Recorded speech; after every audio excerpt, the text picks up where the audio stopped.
Dios les bendiga, queridos hermanos, en esta preciosa hora. Bienvenidos a este tiempo de estudio bíblico en línea, queridos hermanos, donde nos reunimos cada martes con la gracia de Dios para poder compartir la palabra del Señor. Quiero invitarles a que vayamos al Padre en oración en esta hora, hermanos, y pongamos este tiempo en sus manos para que su gracia y su bendición nos dirija y esté con nosotros. Padre, te damos gracias en el nombre de Cristo Jesús.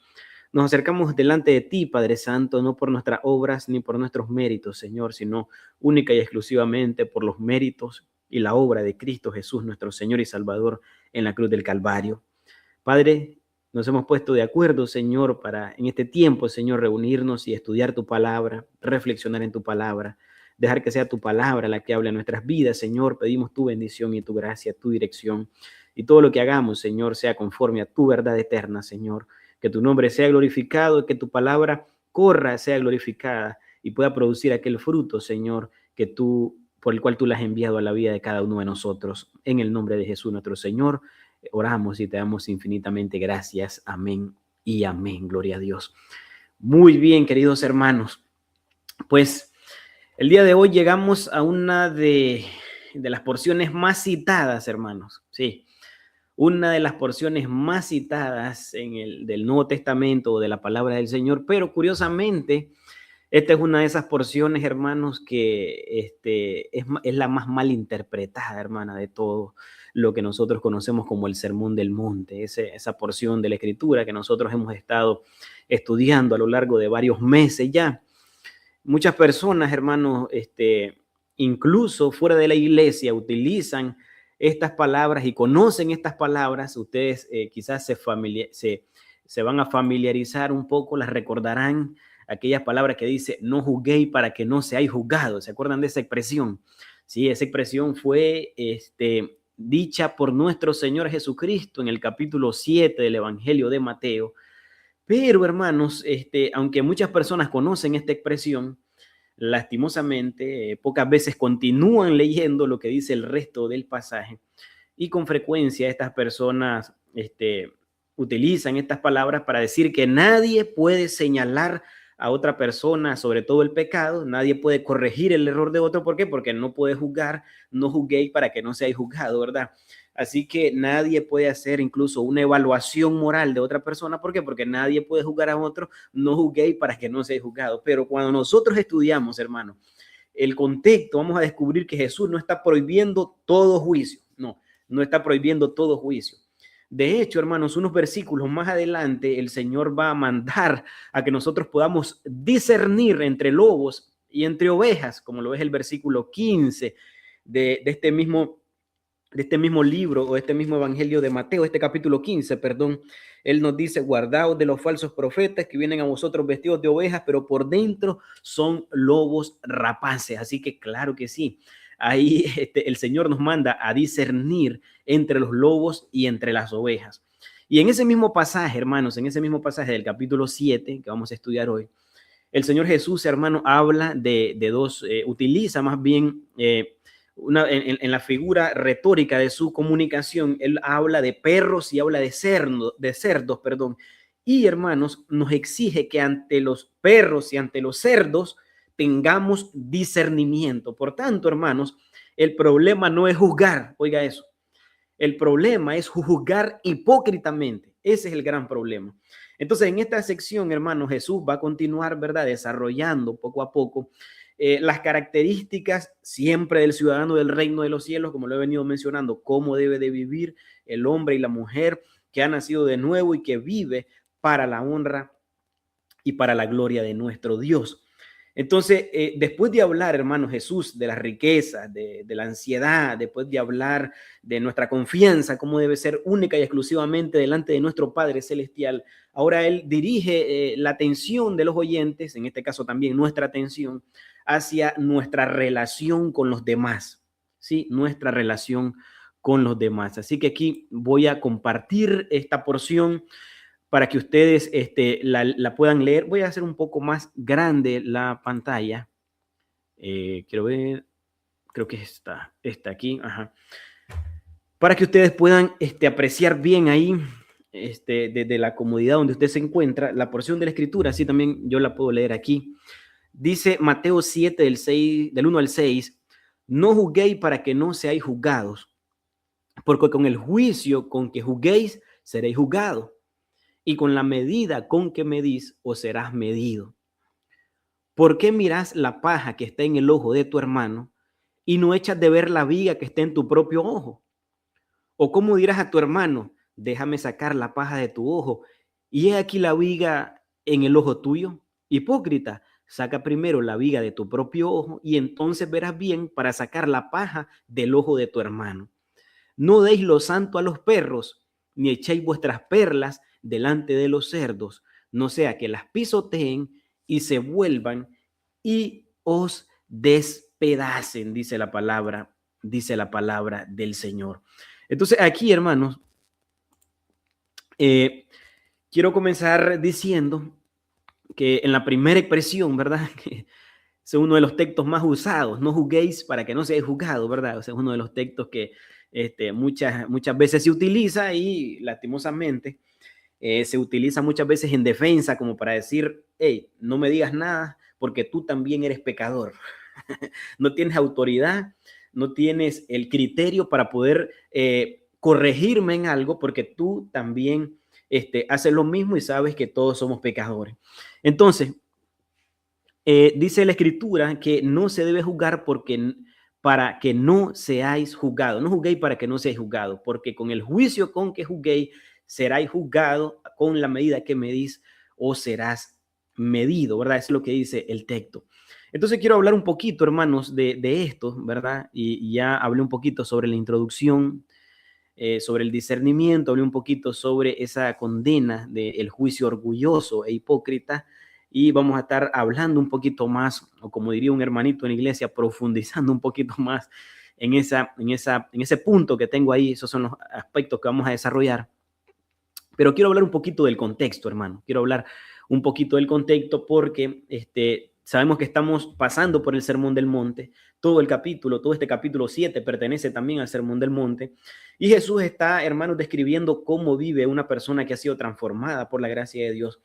Y él no está dando una lista de reglas sobre cómo ganar la salvación, no es eso el sermón, sino que le está describiendo cómo es el carácter del ciudadano, del verdadero creyente, ¿no? Del ciudadano del reino de los cielos. Pero yo quiero que usted observe, digamos, la secuencia de los temas grandes, por decir así, que el Señor está abordando en cada uno de los capítulos que nosotros hemos venido estudiando. En el capítulo 5, Él está hablando sobre la justicia, ¿se acuerdan? Está haciendo siempre ese contraste entre la falsa religión y la verdadera vida piadosa. Luego habla sobre la verdadera piedad en el capítulo 6, ¿sí? Habla sobre la verdadera piedad, habla sobre todo aquello de la limosna, de la oración, del ayuno, de las riquezas, de la ansiedad. Él comienza a hablar sobre la verdadera vida cristiana y en ese sentido.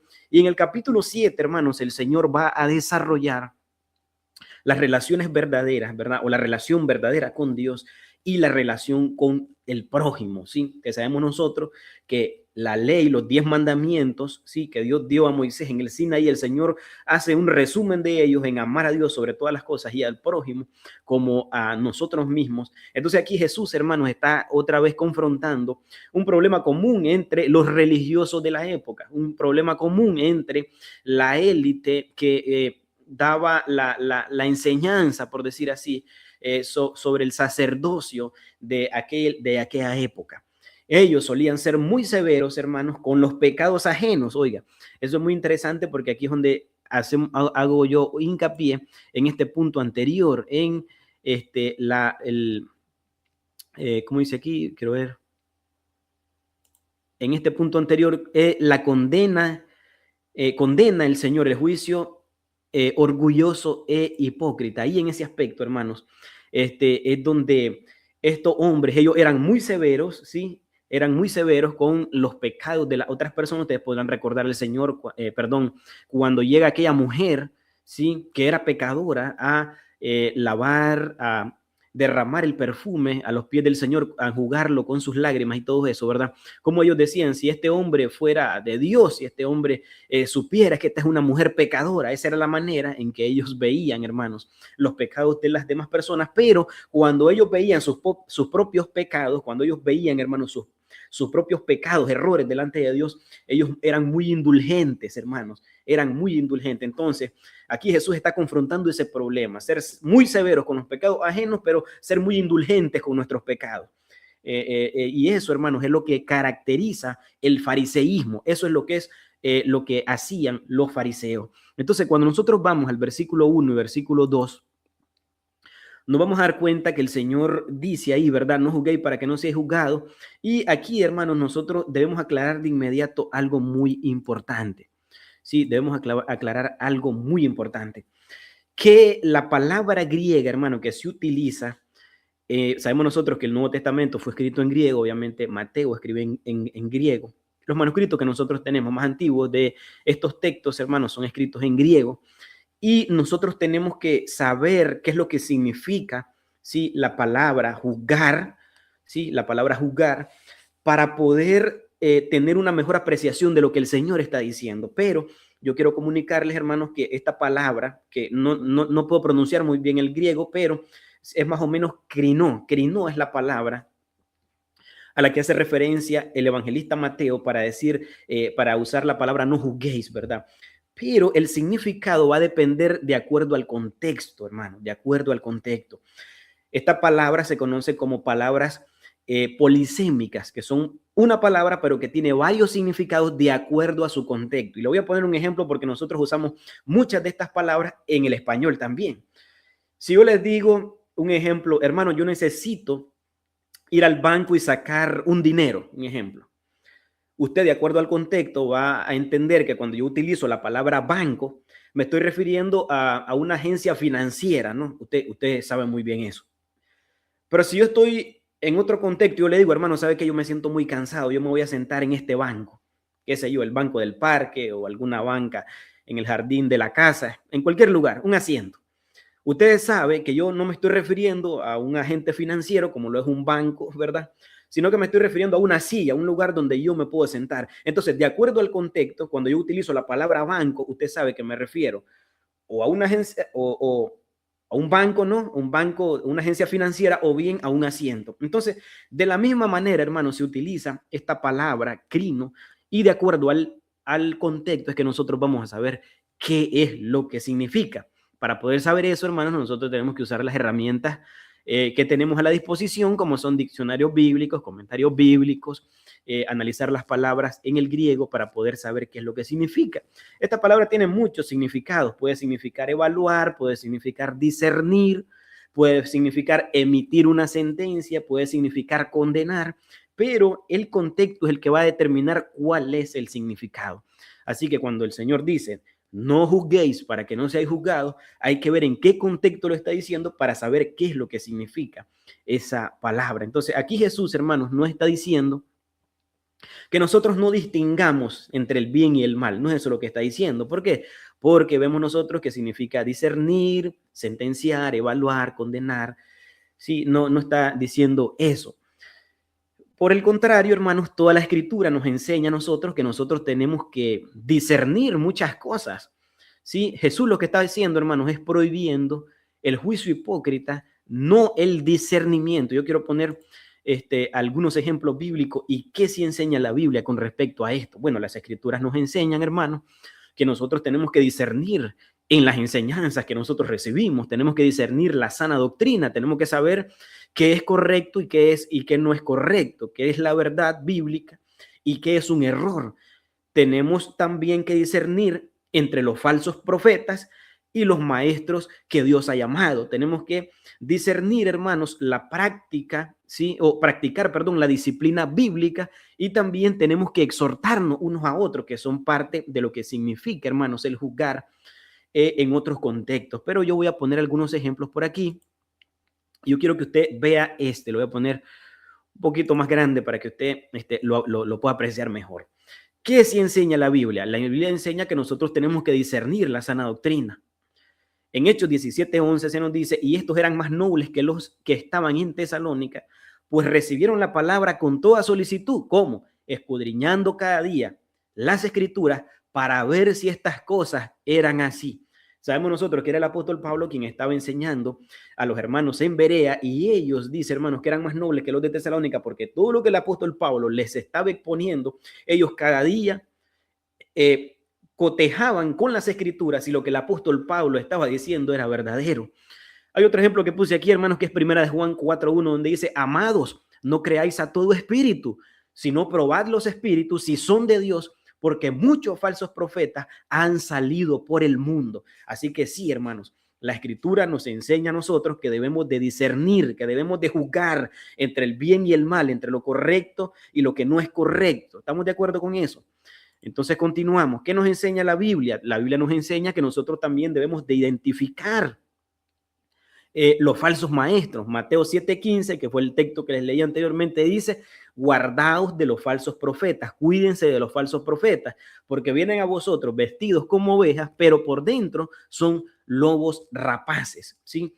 Segunda de Pedro 1 dice, pero hubo también falsos profetas entre el pueblo. Claro que sí, cuando nosotros vamos al Antiguo Testamento, por lo menos en el tiempo de Jeremías, y podría mencionar yo otros contextos más, otros tiempos distintos al de Jeremías, que habían falsos profetas que decían que todo iba a estar bien, y el profeta Jeremías, perdón, él decía, hermanos, que no, que Dios le decía que iba a venir el rey de los caldeos, el rey de Babilonia, Nabucodonosor, en pocas palabras, y los iba a sitiar y los iba a llevar cautivos por 70 años. Entonces Pedro está diciendo, hubo también falsos profetas entre el pueblo, como habrá también entre vosotros falsos maestros que introducirán encubiertamente herejías destructoras y aún negarán al Señor que los rescató, atrayendo sobre sí mismo destrucción repentina.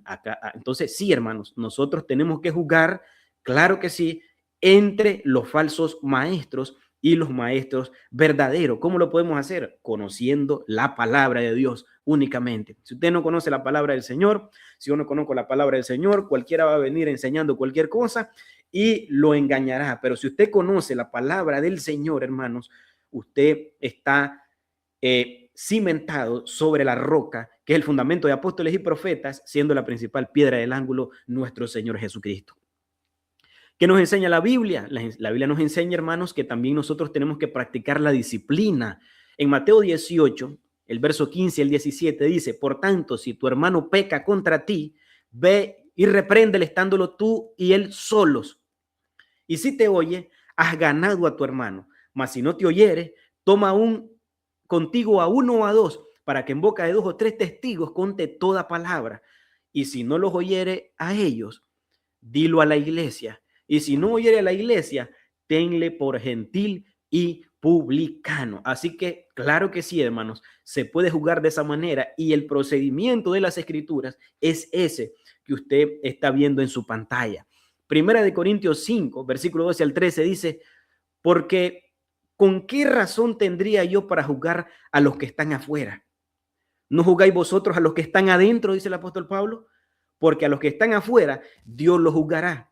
Quitad pues a ese perverso de entre vosotros. Sabemos que el apóstol Pablo en el contexto, hermano, está juzgando una situación difícil que está pasando en la iglesia de Corinto. ¿Y qué es lo que está pidiendo a la iglesia? Está pidiendo a la iglesia que ellos puedan juzgar en esa situación que hay ahí. ¿Por qué? Porque Dios a los de afuera los va a juzgar, pero a los de adentro somos nosotros. Y el apóstol Pablo dice, quiten a ese perverso de entre vosotros. Así que aquí nosotros vemos que la Biblia nos enseña que la práctica de la disciplina se debe de hacer, hermano, y eso es en el contexto de la iglesia, ¿ok? En el contexto de la iglesia. ¿Qué también nos enseña la Biblia? La Biblia nos enseña que nos exhortemos unos a otros. Ya vamos a ver, hermanos, que esta exhortación no debe ser con orgullo ni nada de esas cosas, sino que debe ser en amor, buscando siempre la edificación, buscando, hermanos, la restauración del hermano, no la destrucción, no el avergonzarlo públicamente, sino la restauración espiritual de la vida del hermano. ¿Sí? Hebreos 3:13 dice, antes exhortándonos unos a otros cada día, entre tanto que se dice hoy, para que ninguno de vosotros se endurezca por el engaño del pecado. Hebreos 10:24-25 dice, y considerémonos unos a otros, estimulándonos al amor y a las buenas obras, no dejando de congregarnos como algunos tienen por costumbre, sino exhortándonos y tanto más cuando veis que aquel día se acerca. Entonces, ¿qué dice ahí? Considerémonos unos a otros para estimularnos al amor y a las buenas obras, no dejando de congregarnos como algunos tienen por costumbre. Así que aquí nosotros estamos viendo que la Escritura nos enseña que claro que sí, tenemos que ayudar, animar, exhortar, consolar, corregir, hermanos, los unos a los otros en amor. Gálatas 6:1 dice, hermanos, si alguno fuere sorprendido en alguna falta, vosotros que sois espirituales, restaurarle con espíritu de mansedumbre. ¿Cómo, Pablo? ¿Cómo lo vamos a hacer? Considerándote a ti mismo, no sea que tú también seas tentado. Así que todo esto, hermanos, implica que claro que se pueden hacer juicios para discernir la sana doctrina, claro que sí. Justamente, hermanos, en el canal de la iglesia hay una exposición completa, hay una serie completa de los falsos maestros. ¿Se acuerdan ustedes que estuvimos desarrollando todo aquello de los falsos maestros? Claro que sí lo podemos hacer. ¿Por qué? Porque la palabra del Señor nos muestra la verdad y todo aquello que se separa de la verdad de la Escritura, nosotros podemos sin ningún temor señalarlo. Podemos identificar falsos maestros de acuerdo a la falsa enseñanza. Podemos, hermanos, disciplinar el pecado en la iglesia, como lo enseña la Escritura, y debemos exhortarnos los unos al otro. Así que todo eso implica hacer juicios, todo eso implica hacer juicios. Pero, hermanos, lo que Jesús está prohibiendo es convertirnos en jueces soberbios que condenan a otros cuando nosotros ignoramos nuestra propia condición espiritual. No es un justo juicio, eso no es un justo juicio, eso es un juicio orgulloso, es un juicio sin misericordia, es un juicio, como él lo dice más adelante, en hipocresía. Mire la expresión del Señor, no juzguéis, ¿para qué? Para que no seáis juzgados. Aquí, hermano, Jesús, me voy a adelantar un poco más aquí. Jesús, hermanos, está enseñando un principio muy importante que nosotros, hermanos, tenemos que tomar en consideración. Una persona que vive criticando a todos será medida con la misma severidad. Obviamente, hermanos, Dios trata justamente a quienes juzgan con orgullo. Eso no significa, hermanos, que una persona perdió la salvación por eso, pero sí significa que Dios va a juzgar cada actitud nuestra. Y la pregunta es, ¿cómo esto que nosotros hemos aprendido hasta este momentito, cómo nosotros lo podemos aplicar a nuestras vidas? ¿Cómo podemos aplicarlo a nuestras vidas? Y es muy fácil, hermano. Para nosotros es muy, muy fácil encontrar defectos, errores y tantas cosas en otras personas. Eso es muy fácil para nosotros, pero es mucho más difícil que nosotros podamos reconocer nuestros propios pecados, mucho más difícil que nosotros podamos reconocer nuestros propios errores, porque la naturaleza caída, hermano, siempre disfruta encontrar las fallas ajenas, siempre disfruta encontrar las fallas en los demás. Pero el creyente, hermanos, el cristiano, aprende primero a examinar su propio corazón y nos vamos a dar cuenta, hermanos, que como resultado de esto, una iglesia saludable no es aquella donde nadie confronta el pecado, porque aquí hay una situación donde se saca de contexto el texto, es decir, no me puedes juzgar, no juzguéis para que no seas juzgado, y eso es parte de, ¿cómo es la palabra que se usa? De la tolerancia, ¿no? Del amor y todo ese tipo de cosas, pero no, hermanos, una iglesia saludable no es aquella donde nadie confronta el pecado, sino que es aquella donde todos comienzan a examinarse o comenzamos a examinarnos a nosotros mismos. Pero mire, yo quiero que usted vea cómo podemos aplicar esto, podemos aplicarlo examinándonos a nosotros mismos, buscar siempre ese propósito, que el propósito sea la restauración del hermano y también, hermanos, actuar con humildad y con misericordia. Vea por aquí, hermanos, que el Señor va a utilizar una ilustración exagerada, ¿sí? Una ilustración exagerada. Él dice que una persona tiene prácticamente una pequeña astillita en su ojo. Yo quiero leer los versos 3 y 5. Voy a regresarme a la lectura del texto. Los versos 3 y 5 dice así. ¿Y por qué miras la paja que está en el ojo de tu hermano y no echas de ver la viga que está en tu propio ojo? O como dirás a tu hermano, déjame sacar la paja de tu ojo y aquí la viga en el tuyo, dice el Señor. Yo me imagino esta expresión del Señor en lo que nosotros conocemos hoy, hermano, como los memes. Este es un meme prácticamente el que está haciendo el Señor en ese sentido. A ver, me perdí aquí. En ese sentido, hermanos, de llevando al absurdo, ¿no? Tratando de que nosotros pensemos, de que la gente pueda pensar, de que los que lo están escuchando puedan pensar lo absurdo que es tratar de corregir al otro cuando nosotros, hermanos, no hemos corregido aquel problema que queremos nosotros solucionar. Esa es la ilustración, eso es lo que está haciendo el Señor. Entonces hay uno que tiene una pequeña astillita en el ojo, pero dice el Señor que hay otro que tiene una viga enorme que atraviesa todo el ojo. Imagínense, hermano, esa es una imagen que resulta casi cómica. Por eso le digo que pueden hacer incluso hasta un meme de eso. Y obviamente, hermanos, el lenguaje que está utilizando el Señor es un lenguaje exagerado, que es evidentemente rosa, como le dijera, la ironía también, ¿no? El hombre con una viga quiere convertirse en un oftalmólogo espiritual de aquel que tiene una pequeña astilla en su ojo. Él quiere corregir al otro, pero de acuerdo a la escritura y de acuerdo a la ilustración del Señor, ni siquiera puede ver, no puede ver, esto es increíble, hermano. Pero, hermano, ¿qué representa esto? ¿Qué nos quiere dar a entender esta enseñanza del Señor? Primero, hermanos, la paja. Yo podría decir, hermanos, que la paja habla de que el pecado es real y que el Señor no está diciendo que no hay pecado en el hombre, que el hombre no tiene pecado. Jesús nunca dice, hermanos, que la paja no existe. Sí, la paja está en el ojo de tu hermano, dice, sí existe. Pero, ¿qué es lo que muestra esto? Bueno, que el hermano lo que necesita es ayuda, necesita ayuda. Y cuando vemos a la viga, hermanos, la viga que habla, bueno, pues habla de una situación también de pecado, incluso hasta mayor, que generalmente es movido por el orgullo, por la hipocresía, por la autosuficiencia, por la falta del arrepentimiento. Y Jesús no está diciendo, hermano, aquí que no ayude al hermano porque no puede ver. No, lo que está diciendo es primero trata con tu pecado y luego ve y ayuda al otro. Mire lo que dice el versículo, déjeme ver. Mire lo que dice el versículo 5. Aquí estoy en la 12, déjeme llevar a esta 2 y quiero que vea conmigo el versículo 5. Dice, hipócrita, saca primero la viga de tu propio ojo y entonces verás bien para sacar la paja del ojo de tu hermano, dice ahí. Primero saca la viga de tu ojo y después saca la de tu hermano. Entonces aquí, hermanos, ya sabemos nosotros lo que implica la hipocresía, ya lo hemos venido enseñando porque es un término que el Señor utiliza en todo el Evangelio, en todo lo que tiene que ver con el sermón del monte, todo ese sermón desde el capítulo 5 hasta el capítulo 7. Y ya sabemos nosotros que esa palabra, como lo hemos dicho, es una palabra griega que habla de personas que usaban máscaras, de los actores que nosotros conocemos, ¿verdad? Que ellos representaban un personaje, pero Jesús dice, no vivan con esa máscara espiritual.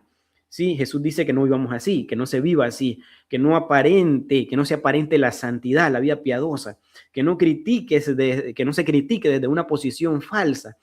Entonces, ¿qué es lo que se debe de hacer? Sacar la viga y después ayudar a tu hermano. Y mire lo que dice la escritura, entonces verás bien. Entonces verás bien. Hipócrita, saca primero la viga de tu ojo y entonces verás bien para sacar la paja de tu hermano. Y eso es muy importante. Eso es muy, muy importante, hermanos.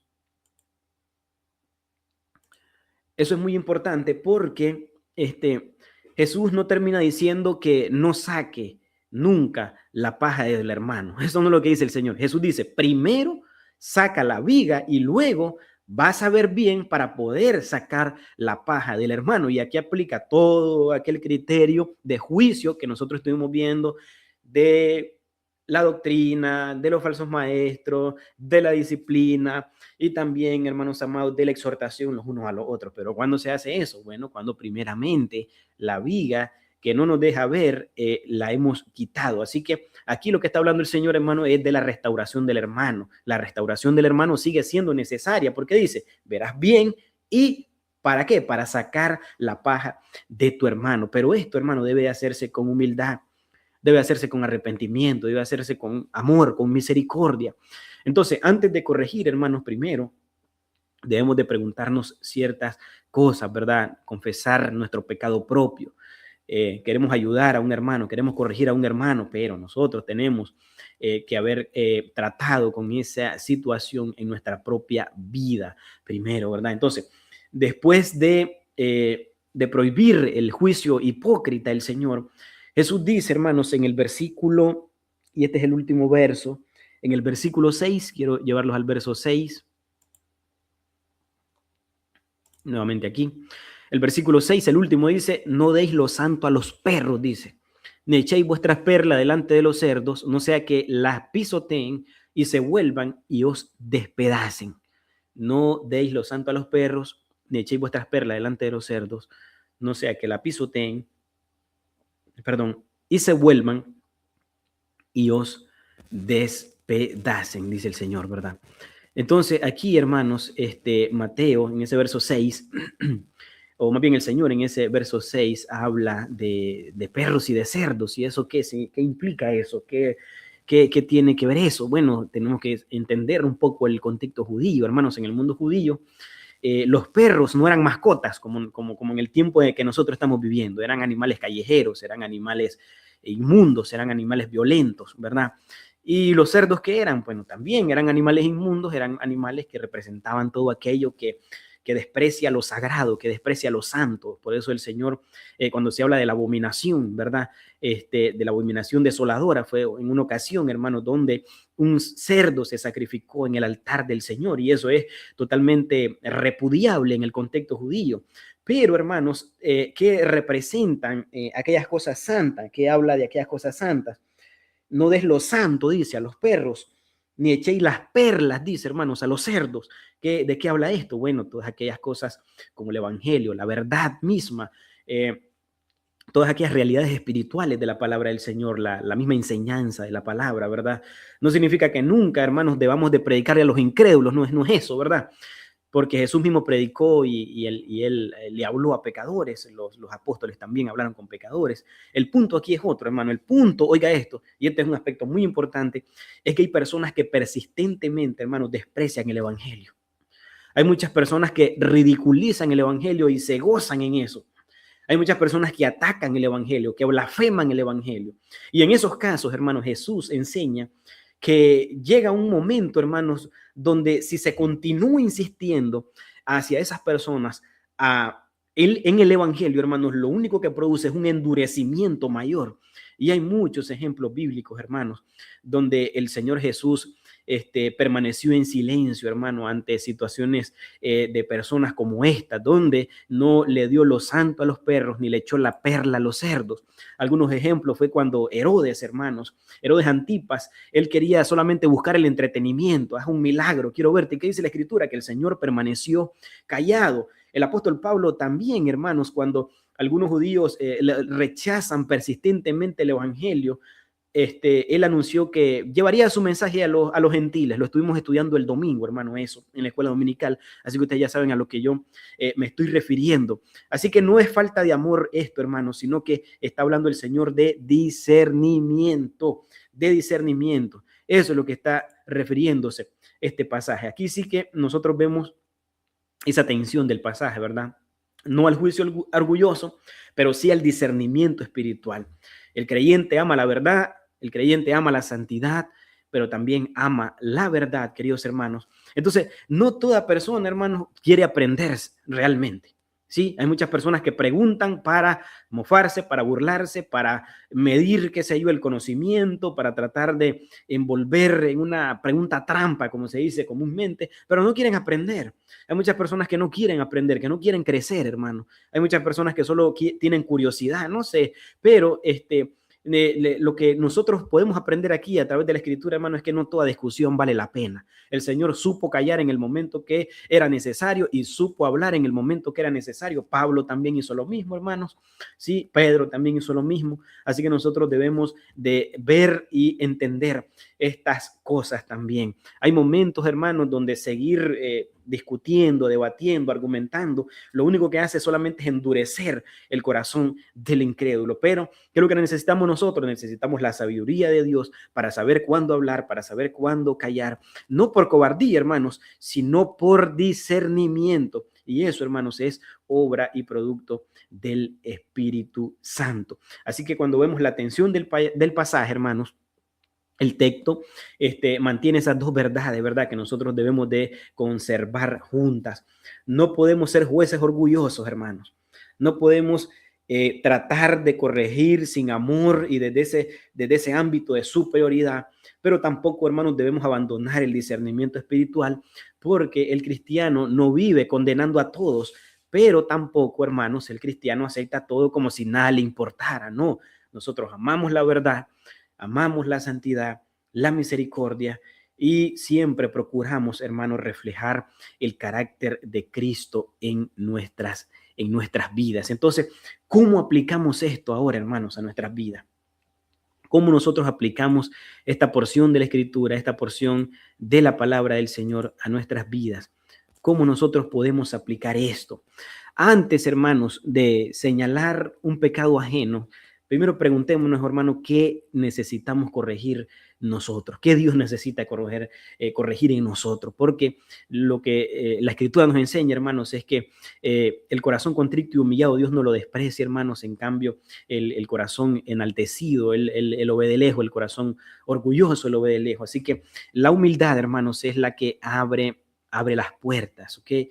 La humildad, hermanos, es la que abre todas las puertas. Otra de las cosas que nosotros podemos aprender, hermano, y cómo podemos aplicar esto a nuestras vidas, es siempre que nosotros queramos ayudar, corregir, restaurar a un hermano. Perdón, siempre tiene que ser con esa intención de restaurar. Siempre que nosotros queramos corregir, tiene que ser con esa intención de restaurar, hermanos. La meta nunca debe ser humillar al hermano. La meta nunca debe de ser, hermanos, exhibir al hermano, sino que debe ser restaurada, porque cuando nosotros corregimos a alguien, hermanos, debemos hacerlo con ese mismo espíritu con el que Cristo, hermanos, nos corrige y nos enseña a nosotros. ¿Qué más podemos aprender? ¿Cómo podemos nosotros aplicar esta enseñanza de la palabra del Señor a nuestras vidas? También, hermanos, aprendiendo a recibir corrección. Claro que sí. Muchas veces nosotros somos muy rápidos para corregir, pero somos muy lentos para escuchar, hermanos. Oiga, y qué interesante que incluso hasta en la anatomía de nuestro cuerpo, hermanos, el Señor nos ha dado a nosotros 2 oídos para que podamos estar atentos a escuchar y una boca para que podamos hablar, hermanos.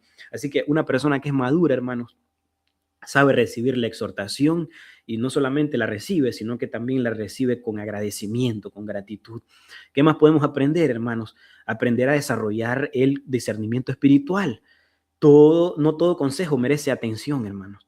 No todas personas te van a dar un consejo bueno. Sí, en la Escritura nosotros vemos muchos ejemplos de personas que buscaron un consejo y el consejo no fue el bueno, no fue el consejo sabio, no fue el consejo que viene de parte de Dios, hermanos. No toda discusión produce fruto, ¿sí? Nosotros debemos de aprender eso también. No toda persona, hermano, está dispuesta a escuchar. Siempre, hermanos, debemos de pedir la sabiduría al Señor para que Él sea dirigiéndonos cuando nosotros tenemos que insistir y cuando tenemos que dejar algunos asuntos en las manos de Dios. Y como último punto, hermanos, recordar cómo Cristo nos trató a nosotros, ¿sí? Antes de juzgar severamente a otras personas, a otras personas, debemos de recordar cuánta paciencia el Señor Jesucristo ha tenido con nosotros. Él, hermanos, confrontó nuestro pecado, claro que sí, porque no puede haber buena noticia sin antes darnos cuenta que hay una mala noticia. Y la mala noticia es que todos somos pecadores y que vamos a enfrentarnos ante la ira y el juicio de Dios si Cristo no ha redimido nuestras vidas, si Cristo no ha lavado nuestros pecados en su sangre preciosa en la cruz del Calvario. Así que todo aquel que no le ha entregado su vida a Cristo está en un grave problema. Sí. Y la única manera en que pueda tener paz con Dios es recibiendo a Cristo por la fe en sus corazones y confiar única y exclusivamente en la obra de Cristo en la cruz del Calvario, que le perdona y que le salva, no en ninguna obra humana. Entonces Jesús confrontó nuestro pecado, hermanos, pero también extendió su mano de gracia, su mano de misericordia. Y eso, hermanos, debe de moldear nuestra manera de tratar a los demás. Así que yo quiero concluir, hermanos, con este estudio bíblico, con esta enseñanza de Mateo 7, del 1 al 6, que recordando, hermanos, que no prohíbe toda forma de juicio, no es eso. Cuando dice, no juzguéis para que no seáis juzgados, no está diciendo que nosotros no podemos discernir, no podemos discriminar, no podemos nosotros evaluar entre lo que es correcto y lo que es incorrecto y decirle a una persona que lo que está haciendo no está bien. No es eso lo que está diciendo la Escritura, sino que lo que está prohibiendo, hermanos, es aquel juicio orgulloso, hipócrita y condenatorio, donde, como bien puso el ejemplo el Señor, donde todavía la viga no se ha quitado y sin ver se quiere tratar de quitar la paja que hay en el ojo del hermano. Así que Jesús, hermanos, lo que hace es que nos llama primero a examinar nuestro corazón, nuestra vida, y después de el Señor tratar con nosotros, hermanos, ayudar amorosamente al hermano para restaurarlo. Y finalmente, hermanos, al ejercer ese discernimiento sabio, ese discernimiento espiritual, nosotros proteger la verdad eterna del Evangelio. Porque, hermanos, cuando nosotros vivimos de esa manera, lo que reflejamos, hermanos, es el carácter santo de nuestro Señor y Salvador Jesucristo. Hermanos, nosotros no debemos de ser personas que buscan condenar, ¿no? Sino de que tampoco ser personas ingenuas que aceptan todas las cosas sin discernimiento.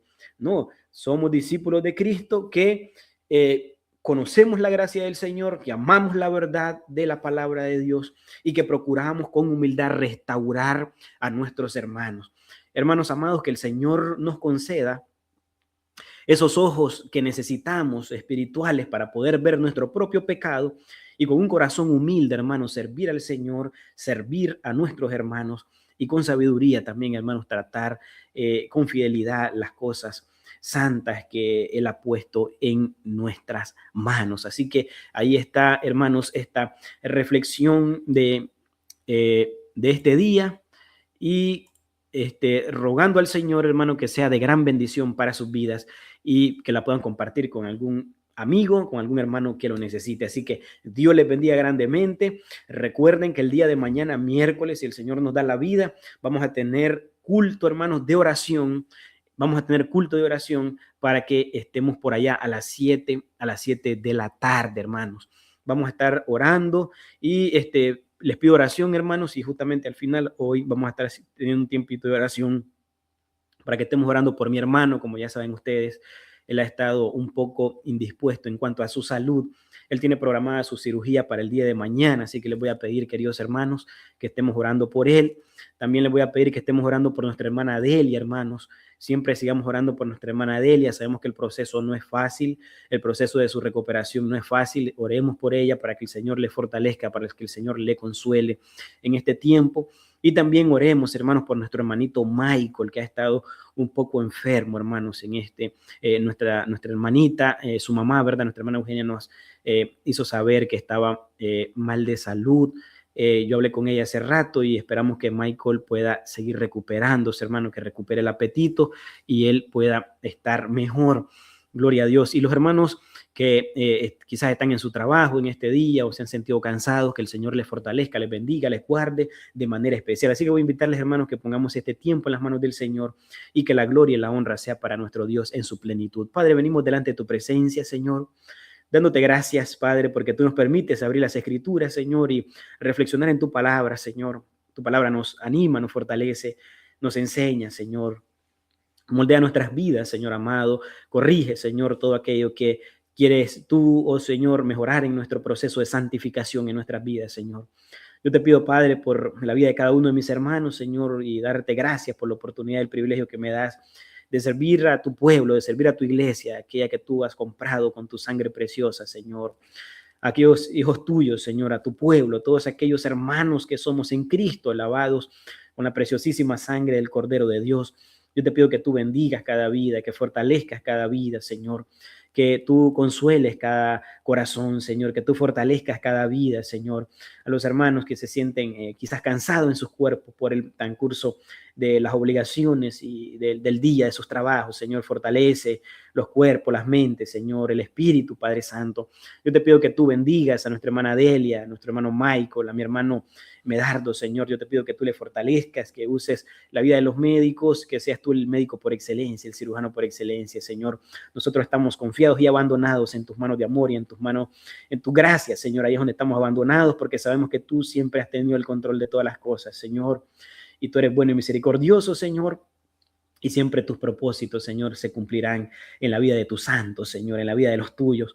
Yo te pido, Padre, que tú bendigas cada vida, fortalece al cansado, multiplica la fuerza del que no tiene ninguna, Señor. Sigue restaurando, sigue consolando, sigue levantando, animando a tu pueblo, Señor. Bendice cada vida, Padre, en el nombre de Jesús, para la gloria de tu nombre, Señor. Te damos gracias, te adoramos y te exaltamos, Cristo bendito, precioso Jesús de Nazaret. Gracias, Señor. Amén y amén, gloria a Dios. Pues Dios les bendiga, queridos hermanos. Nos encontramos el día de mañana, si Dios lo permite, en el culto de oración, donde la iglesia reunida, la iglesia unida, hermanos, estaremos en un tiempo de intercesión. Así que Dios les bendiga, un fuerte abrazo a todos, que tengan una bonita tarde, hermanos.